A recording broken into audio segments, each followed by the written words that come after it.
Here's the first scene. I get a funny story about the characters in this. This is when I go in to meet the star of the show, Wilson Lee, I think his name was, played by Maestro Clark.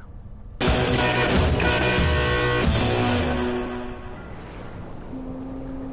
the wrong one. Oh, what's that? Wait a minute. There you go. You get to see that again. No. Whoops. All right. That was just me. That was actually home video of me making out with Nancy McKeon. No, of course that's. Is that the weight we're gunning for, Sam? That's some grown-ups. Yeah, that's basically the impetus for this whole thing. Is that as I look back on this stuff, I wasn't thinking like, holy crap, I was making a ton of cash. Oh God, I could have been rich. Thinking like, it was just like, look how Jesus Christ, I was actually thin then. So all right, let's look at this. I put some orange cones around the bed so a brother don't get high. You know what I'm saying? Oh, Tom! I'm Wilson, man. What's happening, baby? Hey, nice Good to meet you. Get up in here, boy. What's happening? Yeah. Oh, man. I beat your boy, Leno. He said you the bomb. The best sketch writer in the business, baby. Oh. Have a seat. Relax yourself. Let me introduce you to my crew. That's Bo, Big Chewy, Chris, Chocolate Walt, and the brother way over there, that's T. Reginald Bryant III. Hi, everybody. Hey, yo, my boy Tom said hello, everybody. All right. What's up, money? Can I just say that Chewy is one of my favorite nicknames because when I grew up in New Mexico, Chewy, it was short. It was usually for Archuleta, the last name Archuleta. So I knew a few Chewies in high school. I loved that nickname. When I first got the script, it was Big Fruity, T. Reginald, all these guys, and I was reading this and I was just going, man, this is so over the top. Yeah. Like nobody's gonna buy this shit. It's completely. It almost seems to me like it was like. True that. I thought it was a little bit like racist. Yeah. And we go in for an informal table read the night before the official table read. Everybody's around there.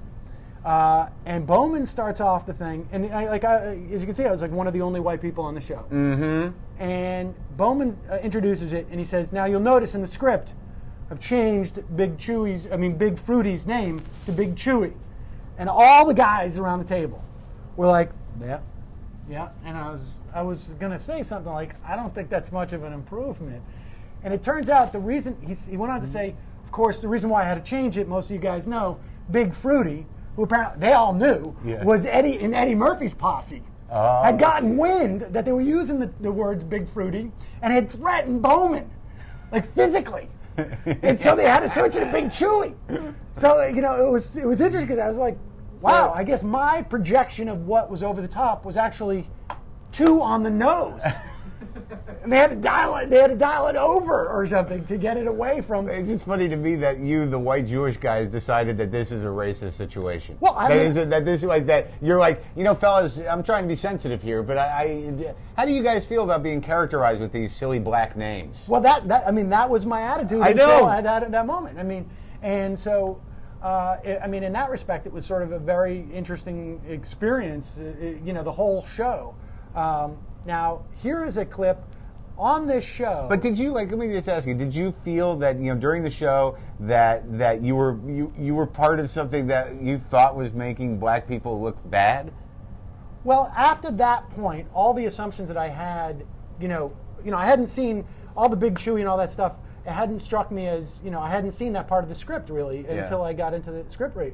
And for the hours between getting the script and that table read, I was starting to worry about it. That it was like this caricature. And then after that moment, I realized, I don't have a clue as to what I'm talking about. I'm just projecting on my own perception of what is right and wrong within the So you actually thought, God, all these black people are racists. No, it was written by a white guy. All right. The show is written by a white guy, who is actually now a big mucky muck in the WGA. But all right, be that as may, this scene on the pilot, Fox, they give you a test deal. Then they give you a 2-week option on where they can pick you up. They picked me up on the last day. They didn't pick up this other guy you're about to see in the pilot. They got him to do as a guest with the hopes that they could convince him if the show goes. It didn't work out, and lucky for him, I bring you Oscar nominee, not Sam Seder. Tom? Yeah. I'm starting to put a few things together here. The Shaft and Superfly posters in the hallway. Terrence, this room. Are we working on a black show? Yes, the Wilson Lee show. Didn't your agent tell you? Well, it never occurred to me to ask.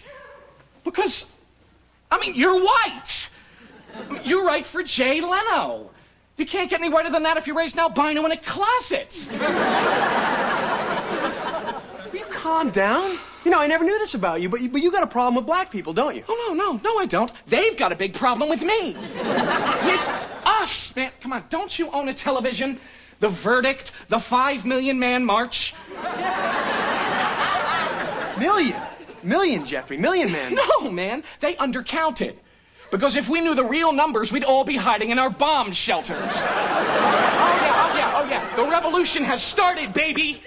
And we are behind enemy lines, man.